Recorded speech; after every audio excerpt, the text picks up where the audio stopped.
하나님 은혜가 너무 저에게 감사합니다. 전에 맨날 밑에 앉아있다가 부흥강사님 나오시면 할렐루야 우리 맞이하겠습니다. 저 밑에서만 했지 제가 이렇게 그런 영광을 받을 줄은 정말 꼬리도 놀랐었거든요. 근데 너무 감개무량하고 이렇게 부족한 점을 하나님께서 사용해 주셔서 너무 감사를 드립니다. 오늘은 누가복음 17장에 예수님이 제자들과 대화하는 내용입니다. 그 전에도 보면 예수님께서 제자들이 구원을 얻는 자가 적습니까? 이렇게 질문을 합니다. 왜냐하면 부자는 하나님 나라에 들어가기가 낙타가 가볍게 능한 것보다 더 어렵다 그러니까 제자들이 너무나 놀라서 그럼 구원받는 자가 적습니까? 이렇게 묻는 질문에서 그 다음 17장으로 넘어오는데요. 예수님께서 또 다른 이야기를 제자들에게 가르쳐 주십니다. 그것이 무엇이냐면 실족해 하는 일이 없을 수는 없으나 실족해 하는 자에게는 화다. 근데 그 뒷절에 2절에 가서 보면 작은 자 이렇게 얘기합니다. 그러면 우리가 작은 자에 대해 믿음이 연약한 자 아니면 교회에 들어온 지 얼마 안 된 자 이렇게 우리가 생각해 볼 수가 있는데요. 우리 작은 자에게 실족해 하는 일 우리가 무례하게 행동한다든지 아니면 실수해서라든지 믿음이 작으니까 그런 자를 실족하면 연자맷돌을 목에 매이고 바다에 빠지는 것이 낫다 이렇게 말하는데 정말 무섭죠. 그 당시에 사형 제도는요 이렇게 사람은 손과 발을 꽁꽁 묶고 맷돌 이렇게 아래 부분이나 윗 부분에 손잡이가 달렸잖아요. 이렇게 그 맷돌이 사람 몸무게보다 더 무거운 맷돌이래요. 그래서 그 맷돌에다 사람을 손하고 발하고 묶은 다음에 맷돌에다 있다가 맷돌을 집어 던지면 사람도 같이 빠져서 그냥 물에다 참수시켜서 죽이는 사형제도라고 그럽니다. 그러니까 이 연약한 자, 믿음이 적은 자, 작은 자라고 하는 이 사람을 우리가 그 사람을 축축해서 지름을 떠나게 한다든지 축축해서 넘어지게 한다면 그렇게 바다에 빠지는 것이 날 정도로 하나님 그 작은 자를 키 여기는 그 작은 자를 정말 사랑하시는 그 뜻을 담고 이야기하고 있는 것이죠. 또 하나 3장 4절을 보면 그 작은 자가 넘어지고 잘못하고 또 잘못하고 또 잘못했는데 그 사람이 가서 잠됐습니다. 이렇게 7번이라도 하면 그 사람을 용서해줘라. 우리는 이렇게 하기 쉽지 않잖아요. 그죠? 한 번 용서해줬다 다음부터 하지마. 2번 해줬는데 그건 하지마. 그래도 세 번째 야 내가 너를 어떻게 말할래 이러면서 우리가 내치는데 예수님은 7번이라도 용서해줘라. 그래서 죄를 범하거든 조심하거라. 이렇게 이 권면해주는 이야기를 제자들이 듣게 됩니다. 그때 4절에서 보면 7번이라도 내게 돌아와 회개하면 너를 용서해줘라. 근데 우리 사람 힘으로 이게 도저히 가능하지 않은 이야기인 거죠. 그러다 보니까 제자들이 예수님의 이 말씀을 가르치는 이 교훈이 너무 어렵고 무거운 거예요. 그러니까 이 5절에 가서 제자들이 예수님께 부탁을 합니다. 뭘 부탁하냐면 여쭤보되 우리에게 믿음을 더하소서 이렇게 예수님께 제자들이 요청을 하니까 예수님이 그래 내가 너에게 믿음을 더해주마 하고 딱 말씀하시는 게 아니라 다른 말씀을 하십니다. 그래서 6절에 주께서 가라사대 너에게 겨자씨 하나님만한 믿음이 있었다면 이 뽕나무더러 풀리고 뽑힌 바다에 식물하였을 것이요 그것이 너에게 순종하였으리라 이렇게 말합니다. 사실은 제자들의 믿음을 더하소서라는 얘기는 제자들의 믿음이 있는 걸로 생각했어요. 우리에게 믿음이 있는데 여기다가 믿음을 더해주세요라고 생각했는데 예수님이 보실 때 제자들에게는 믿음이 없었다는 것이죠. 솔직히 말하면 예수님이 제자들에게 어떤 믿음을 요구했냐면 예수님이 십자가에 주시고 부활하시고 다시 살아나시는 그 믿음, 어떤 환난 가운데도 흔들리지 않는 믿음, 그리고 주님의 복음을 쫓아가는 좁은 길로 가는 그런 믿음을 요구하셨는데 지금 제자들은 예수님이 아직 십자가에 죽기 전이었기 때문에 그런 믿음이 없었어요. 그래서 예수님 십자가에 못 박힐 때 다 도망갔잖아요. 이것처럼 자기들이 믿음이 있는 줄 생각하고 믿음을 더해달라고 했지만 예수님은 겨자씨만한 믿음이 있다라면 시 중에 가장 작은 시 겨자씨를 들어서 예를 들어 비유로 말씀하시는 것을 보게 됩니다. 우리가 여기서 겨자씨라는 것은 우리가 다녀왔던 씨 중에서 가장 작은 씨는 아니에요. 그럼에도 불구하고 작은 씨에 비유한 것은 이 겨자씨 안에 생명이 있기 때문에 그렇다는 거죠. 이 겨자씨 아무리 작은 겨자씨 저는 이제 채소 맛이를 보는데 그 작은 씨에도 땅에다 심겨지면 이것이 또 봄에 되면 싹이 터서 꽃이 피는 그런 생명력 있는 그런 믿음을 주님이 우리에게 말씀하신다는 거죠. 어떻게 보면 우리에게 이런 겨자씨만한 믿음도 없을 수가 있다는 거죠.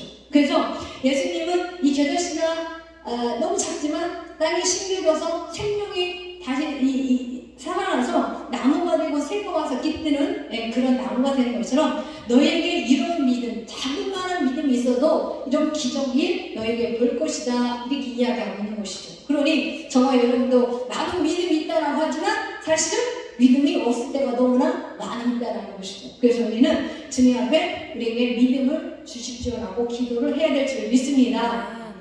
두 번째는 예수께서 우리가 믿음을 더해주세요라고 하는데 비유가 겨자씨만한 비유를 한 다음에 두 번째 또 종의 비유를 말씀하고 있는 것을 보게 됩니다.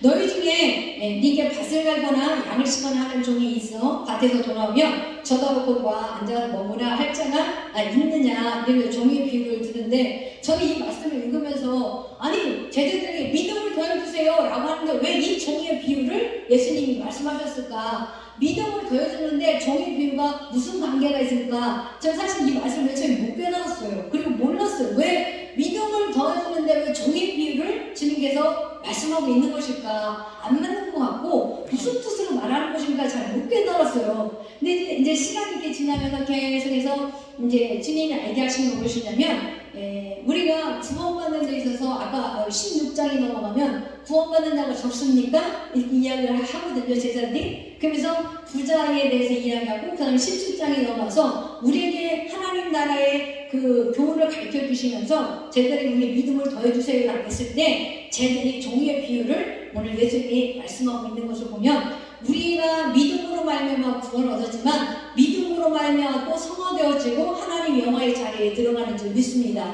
그래서 로마서에 보면 하나님 복음에는 의가 나타나서 믿음에서 믿음으로 이르게 한다 말씀하신 것처럼 믿음도 하나님이 주시는 거지만 믿음으로 우리가 구원받았다면 믿음으로 성장해서 천국에 가는 것이죠. 그런데 이 믿음이 중요한 것은 뭐냐면 우리가 종의 자세를 가져야 온전한 믿음으로 성화되어져서 그 영화의 자리까지 들어갈 수 있는 것을 말씀하고 있는 것을 보게 됩니다. 그 예가 무엇이냐면 마태복음 20장에 보면 품꾼의 비유가 나오는데요. 그 20장의 포도원의 품꾼들 비유 중에 20장 1절에 이렇게 말씀하고 있습니다. 천국은 마치 품꾼을 얻어 포도원에 들여보내려고 이른 아침에 나간 집주인과 같다. 품꾼을 얻으려고 이른 아침에 나간 집주인과 같다. 이런 예를 예수님이 듭니다. 품꾼이라는 것은 말 그대로 삭스를 주고 일을 시키는 일꾼을 말합니다. 근데 이 아침에 일찍 나가서 아침 6시에 나가고 그 다음에 그 뒤에 보면 아침 오전 9시 그 다음에 12시, 오후 3시, 오후 5시 이렇게 이야기를 하고 있는 것을 보게 되죠. 그런데 중요한 것은 5시에도 나가보니까 그 주인이 5시에도 그렇게 놀고 서 있는 종들이 있는 거예요. 그래서 주인이 가로되 너희는 어찌하여 종일토록 놀고 여기 섰느냐? 가로되 우리를 품꾼으로 쓰는 이가 없음이니이다. 가로되 너희도 포도원에 들어가라.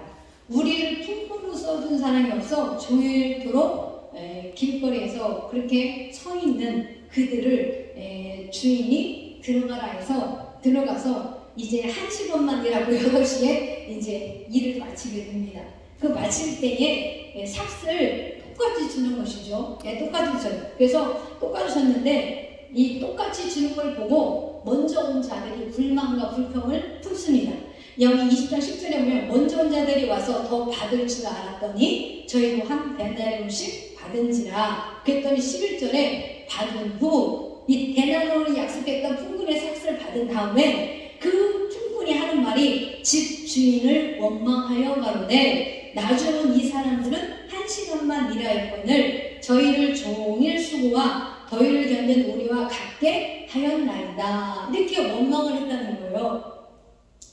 저는 하나님의 종으로 이렇게 부름받고 사역을 하고 또 주의 종들을 이렇게 많이 만나면서 우리가 천국에 가는 데 있어서 구원을 얻고 구원을 이뤄가는 과정 속에서 우리에게 종의 자세에 순종과 섬김의 자세 자세를 가지고 있어야 한다는 것이죠. 예수님은 우리가 믿음을 얻었고 믿음으로 구원을 얻고 또 믿음으로 성장되어져 가야 하는 과정 속에서 우리가 지나야 할 태도, 종의 태도인데 그것은 겸손과 순종이라는 것이죠.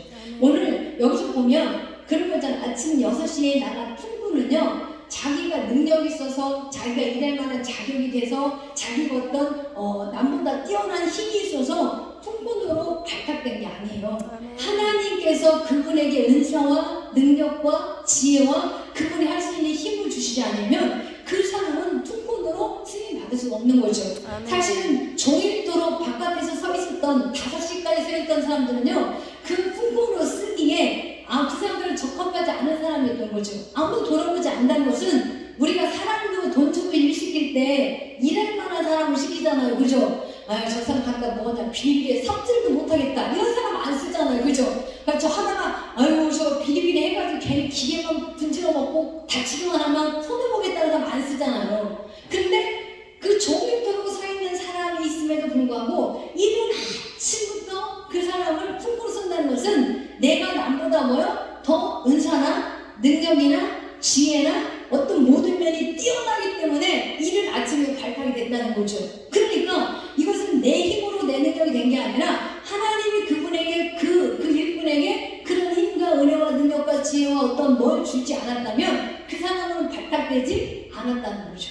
근데 중요한 것은 그래서 하나님이 주신 이 은혜를 통해서 내가 하나님께 발탁이 돼서 쓰임 받았어. 근데 쓰임 받았는데 이 마무리될 시간 내에서 보면 이 풍분들이 뭘 몰랐냐면 내가 잘나서 내가 능력이 있어서 내가 똑똑해서 일할 수 있었다라고 생각한다는 거예요. 이것이 문제라니까요. 그래서 여기서 보면 이 먼저 온 자들이 뭐 하는 거예요? 원망했다는 거예요. 왜 원망했죠? 이 내가 잘나서 했다라고 생각하기 때문에 그렇다는 거죠. 보세요. 내가 그 생각을 해보세요. 하나님 앞에 쓰임 받는데 뭐죠? 종일 수고했어요. 땀 흘리고 힘쓰고 애쓰죠. 자 보세요. 지금 우리 지금 교회가 이렇게 큰데 성도가 많아. 막 부흥의 역사가 막 이런 사람들이 막 밀려와. 그러면 목사님 막 설교 준비하랴, 막 그 성도들 기도해주랴, 상담해주랴, 얼마나 힘들겠어요. 어떤 사람은 밥 먹을 시간도 없어서 바쁜다고 그러잖아요. 그죠? 또 성도가 막 신방 가랴, 경주사 쫓아다니랴, 막 밥도 못 먹고 막 열심히 힘들고 헌신하고 수고 이렇게 열심히 하는 것이죠. 그런 게 낫겠어요? 사람 하나도 없어가지고 혼자 예배 드리는 게 낫겠어요? 그렇죠?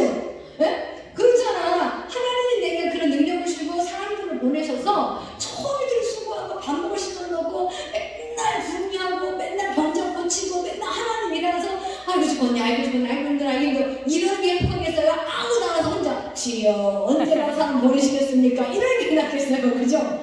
그러니까 우리는 그거 생각 안 한다니까요. 또 하나 우리가 성교를 받아. 성교도 하나님 주신 은혜지만 성교 가가지고 말했는데 너무 힘들잖아요. 성교 보낼 자에게 사명 주셔서 사명하고 감당하는데 그것도 감당할 만하니까 은사와 힘과 능력을 줘서 하는 거죠. 아무나 가서 하지 못하잖아요. 그죠? 그런데 우리가 보면 은사고 힘들고 하는 이 모든 일들 힘들 속에서 하나님이 붙들어주지 않으면 하나님 힘주시지 않으면 하나님이 보내주지 않으면 우리는 우리 힘으로 할 수 있는 게 아무것도 없다는 거예요. 그런데 우리는 당장 내가 잘나서 내가 똑똑해서 내가 헌신하니까 내가 노력해서 된다고 생각하는 거예요.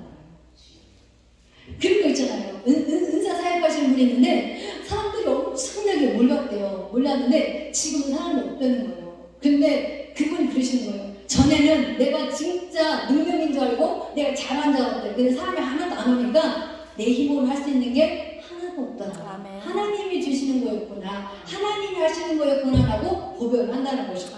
오늘 이 이른 아침에 부른 그 풍부는요, 자기가 잘나서 자기가 능력이 있어서 이렇게 하나님을 청일토록 헌신하고 봉사하고 땀 흘렸다 이거예요. 그래서 주인을 원망한다는 거죠. 근데 우리가 저도 그러니까 목회하면서 우리가 깨달을 것이 뭐냐면 내가 힘들지만 내가 어렵지만 이것도 하나님 뭐예요? 은혜인 거예요. 아멘. 쓰시는 은혜, 나를 써주시는 은혜인 거예요. 아멘. 하나님이 쓰시지 않으면요 절대로 아무것도 우리는 할 수가 없더라고요. 아멘. 그래서 이 오늘 풍분이 우리가 하나님 앞에 가는 데 있어서 하나님 앞에 설 때까지 우리를 주를 위해서 종은 자기 권리가 없어요. 종은요 주인이 하라는 대로 주인이 시키는 대로 주인이 예만 있는 거예요. 오늘 본문에 보면 그가 바깥에서 양을 치거나 밭을 갈다 왔어. 그럼 아유 수고하셨습니다. 수고하셨고 이리 오셔서 식사하시지요?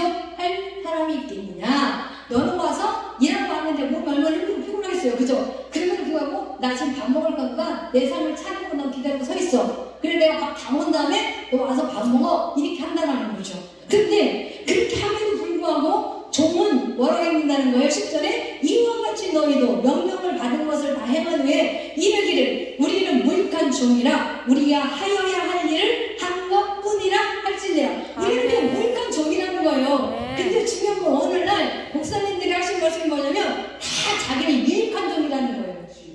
자기는 무익한 종이라고 말하는 사람은 없다는 거예요. 그죠? 다 자기는 잘났고 자기는 다 똑똑하고 자기는 많이 배웠고 자기는 경험도 많고 다 자기는 능력이 많다고 하지 제가 부족해서요 이렇게 하는 사람은 저도 만나보지 못했어요.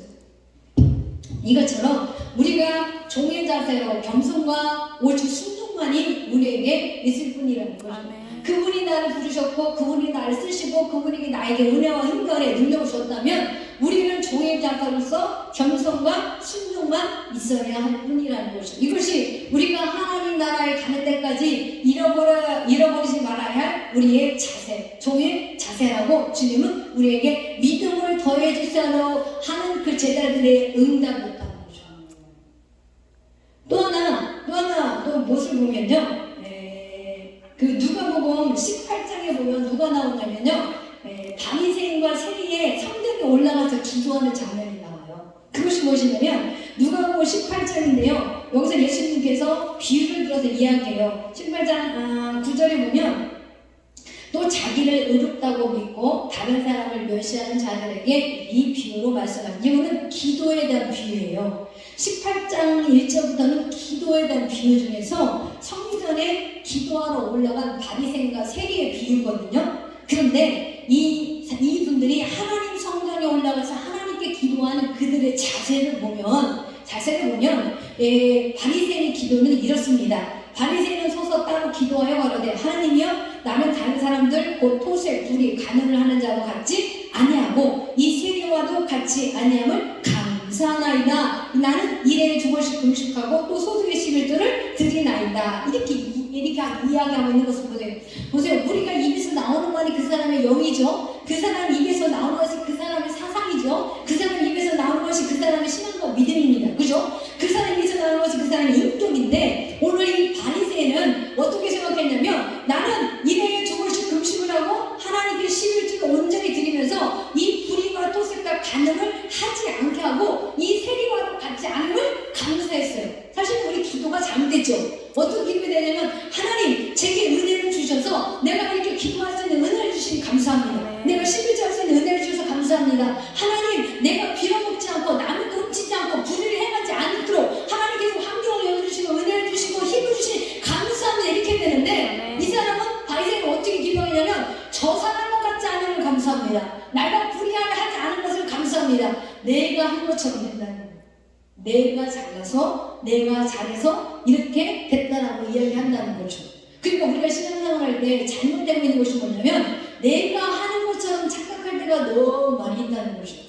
저는요 오늘 아까 마태복음 20장에 보면 맨 끝절의 결론이 뭐냐면 먼저 된 자가 나중되고 나중된 자가 먼저 된다는 말씀이거든요. 근데 마태, 마가, 누가복음에 이 말씀이 다 나와요. 근데 제가 마가복음과 누가복음 읽으면서 깜짝 놀란 게 있거든요. 우리는 단지 그냥 먼저 된 자가 나중에 나는 먼저 된 이렇게 생각했는데 누가복음에서는 저복문으로 들어가라 말씀하시면서 맨 뒷절이 뭐냐면 이 먼저 된 자가 나중에 되고 나중된 자가 먼저 되면서 뭐라고 하시냐면 이를 바깥에 쫓겨내어 슬픔에 이를 남다 이 말씀을 했어요. 그러면 먼저 된 자가 나중에 되고 먼저 되는 것은 우리가 그냥 쉽게 말을 하지만 사실은 아까 말한 것처럼 구원을 얻는 자가 적습니까? 라는 질문에 있을 때 우리 다시 한번 심각하게 생각을 해봐야 한다는 것이죠. 여기서 말하는 것처럼 이 바리새인의 태도도 결국은 우리는 하나님이 내게 은혜를 주시지 않으면 나도 그런 사람이 처지되면 나도 그런 사람의 환경이 놓여지게 되면 나도 그럴 수 있다는 거죠. 근데 나는 저 세리와 같은 환경이 아니라 그래도 일에 11조 할 수 있는 소득이 있고 그리고 기도할 수 있는 힘이 있고 그런 환경이 되어지니까 할 수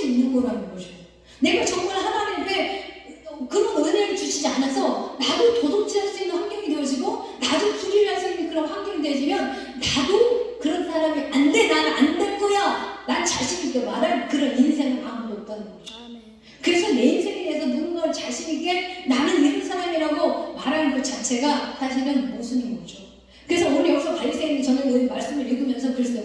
그래, 우리 가져야 할 태도가 정말 하나님의 종으로서 오직 우리는 겸손과 순종밖에 없겠구나. 우리는 주님이 나를 쓰시는 분도 주님이시오, 데려가시는 분도 주님이시고 취하시는 분도 주님이라면 그냥 나는 하나님의 종으로서 하나님이 하라 하면 하고 가지 말라면 가지 않는 그런 진정한 겸손과 순종의 자세가 우리가 하나님을 향하여 나아가는 데 있어서 하나님을 본받음에 있어서 하나님의 뜻이 이 땅에 이루고 하나님 나라를 확장하는 데 있어서 우리는 나의 도구로 쓰임받는 것이 우리는 그것이 가장 영원한 것이구나 하는 생각을 하게 됐어요. 여러분, 사도 바울을 보면 사도 바울의 말이 너무나 멋있어요. 사도 바울은 고린도서 11장에 가서 보면 저는요 그 자기 사도에 대해서 변호하거든요. 근데 이제 거짓 선지자들이 와서 이 사도 바울의 사도권에 대해서 계속해서 자꾸 사도에 대해서 그런 사도가 아니야 계속 이렇게 할 때 사도권에 대해서 자기가 변호하는 과정에 고린도 후서에 가서 보면 그들이 하나님의 일꾼이냐? 이러면서 그런 거예요. 정신없는 말을 하거니와 나는 그렇다면 더더욱 하나님 일꾼이다. 그러면서 뭘 하나님 일꾼으로서 자기를 냈을 때 하는 것이 뭐냐면 예수 전하면서 고난받는 것을 쭉 열거합니다.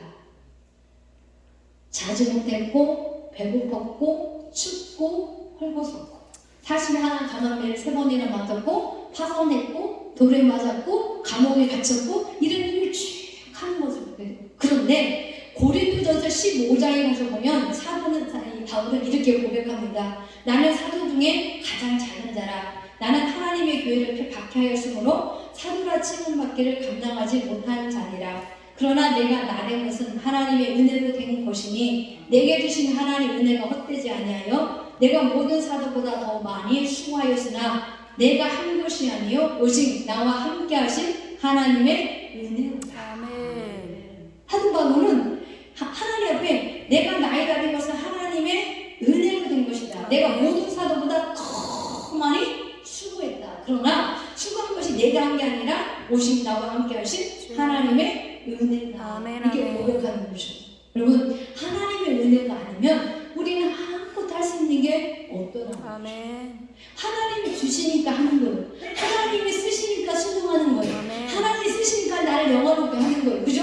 하나님 내게 능력 안 주면 내가 어떻게 사람들한테 칭찬과 명성과 우러러를 받을 것인가는 것이요. 저는 그렇게 생각해요. 그러면 하나님께서 큰 교회를 줄 때 힘들고 어려우니까 너 큰 교회 안 하고 지하교회에서 사람도 없는 데서 혼자 목회할래? 큰 교회 할래? 그러면 다 큰 교회 한다고 할 거요? 힘들어도요? 그죠? 이것처럼 하나님이 우리 그렇게 말하잖아요. 교회는 하나님이 하시는 거다. 하나님 보내셔야 온다. 이렇게 이야기하는 것처럼 하나님이 해주셔야만 되는 것이죠. 그러니 우리가 믿음을 더해주세요 할 때 우리가 믿음을 더해서 천국에 가기까지 우리가 해야 될 것은 종의 자세를 잊어버리면 안 된다는 것이죠. 오직 하나님의 은혜로만 되는 것이죠. 그래서 우리는 이 하나님의 은혜를 결단코 잊어버리지 않냐고 나는 무익한 종입니다. 나는 해야 한 것을 한 것뿐입니다. 왜? 나를 찾으신 그분이 나를 창조하신 그분이 내게 생명 주신 그분이 나를 쓰셔서 하나님이 나라를 이 땅에 이루는데 하나님의 영화를 이 땅에 영원하게 하는 데 있어서 나를 쓰신다 하면 나는 기꺼이 사실은 생명까지도 내놓아야 하는 거죠. 어제 우리가 그 비전 스쿨에 갔는데 선교사님이 이제 한 분이만 끝낼게요. 선교사님이 하시는 말씀이 터키에 대해서 투르크의 민족에 대해서 이제 강의를 해주셨어요. 근데 해주셨는데 그분이 그러는 거예요. 똑같이 중국과 한국과 그 터키에도 그 복음이 영국에서 시작해서 똑같이 다 들어갔다는 거예요. 선교사들이 다 똑같이 선교의 문이 열려서 똑같이 들어갔는데 지금 중국도 10억을 향하여 10억의 선교사를 10만의 선교사를 파송하기 위해서 그들은 그렇게 기도하고 그걸 비전을 품고 예루살렘을 향하여 그렇게 그들을 외치고 있다는 거죠. 우리 한국도 최근에 10만 선교사를 파송하게 해달라고 그 여의도 광장에서 선언했던 그 선언에 의해서 지금 선교를 하고 있다는 거죠. 그런데 유독 터키라는 나라만은 지금 예수 믿는 기독교인이 8천 명밖에 안 된대요. 1억도 채 되지 않는다는 거죠. 문이 열려서 다 선교가 들어갔는데 왜 터키 민족은 지금 8,000명밖에 되지 않냐? 남한의 7.5배의 면적을 가지고 있는 그 나라가 왜 그러냐 했을 때에 선교사님이 끝나갈 쯤에 딱 한마디 하시는 거예요. 그곳에서는요, 이 이슬람 민족을 향한 그 터키도 들어가긴 들어갔는데 변방에 있는 그 사람들만 전도했지 이 수니파 이슬람 민족에 대해서는 전도를 하지 않았대요. 그래서 그곳에 가서 순교의 피가 뿌려지지 않았다.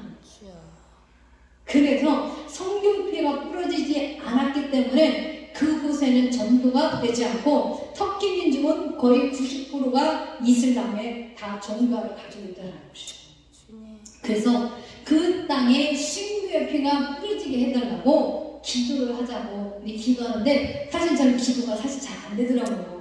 누군가가 그곳에 가서 주님이 가라 하실 때 가서 기꺼이 뭐 죽으려면 죽어도 가는 건 아니지만 주의 복음을 증거하다 보면 영적 싸움이다 보고 이슬람 사람들과 싸우다 보면 자기도 모르게 죽죠. 그 인터콤에서 나간 선교 중에 김천국 선교사님이 그 이슬람 사람들에게 전도하다가 칼에 10방을 찔려서 돌아가서 숨겼어요. 그러면서 10명을 외쳐주기 시작했다 그런 얘기를 하는데 그 터키 민족에도 선교의 피가 많이 뿌려져야 그 민족이 하나님께 돌아온다는 거죠.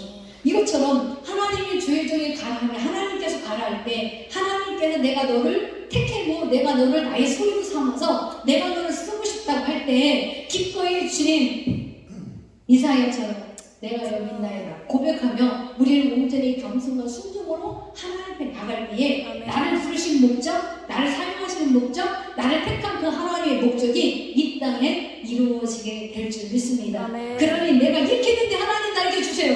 나 이렇게 했는데 하나님 나한테 이렇게 하시면 안 되죠? 라고 말할 우리 권리가 없다는 것이죠. 우리는 종이라는 거예요. 종은 오직 주인의 말씀에 순종만이 있을 뿐이고 주인 앞에 겸손만이 있을 뿐이라고 오늘 주님은 우리에게 말씀하고 있습니다. 그러니 우리가 하나님의 나라가 이 믿음을 이뤄가는 여정 가운데서 우리는 주인 앞에 기꺼이 나를 드릴 수 있는, 그죠? 기꺼이 나를 희생할 수 있는 나의 생명까지 하나님 원하시며 주여 내가 여기 있을 나를 사용해달라고 우리는 드려야 될 줄 믿습니다. 제가 그 자원교에 땅콩을 심어놨는데 땅콩하고 고추를 심어놨는데 감자를 심어놨는데 그게 모를 것이어가지고 비가 안 오다 보니까 다 타죽었어요. 그래서 이제 엊그저께 그나마 땅콩이 5포기를 풀숲에서 제가 뽑아줘가지고 내려갔는데 고추가 5포기가 있는데 고추가 달린 거예요. 한 5개 정도 달렸어요. 한 개씩 이만해서 달린 거예요. 그리고 땅콩도 5포기가 살았는데 한 포기당 3-4개씩은 달렸더라고요. 땅콩이. 근데요 제가 걔들이 고추를 하나씩 따고 땅콩을 뽑아고 딱 뒤돌아오면서 제가 뭐라고 고백했냐면 고맙다. 고추 나오는 것도 고맙고 땅콩도 고맙다. 왜? 그렇게 척박한 땅에서 그렇게 풀이 엉켜지는 그 속에서 열매를 맺기 위해서 살아남아 있는 너희들이 고맙다 제가 그랬거든요. 근데 주님이 우리를 보실 때 그럴 것 같다라는 거예요. 주님이 이 세상이 힘들고 이 세상이 어렵고 그리고 주님을 따라가는 길이 정말 힘들어. 얼마나 힘들겠어요, 그죠? 그런데도 불구하고 주를 위하여 그 열매를 남기기 위하여 그래도 끝까지 살아남아서 그 자기 본연의 사명을 다하는 고추나무하고 땅콩이 너무 고마운 거예요. 저는 가꿔주지도 않았거든요. 풀도 뽑아주지 않았어요. 그리고 물도 주지 않았고 거름도 주지 않았어요.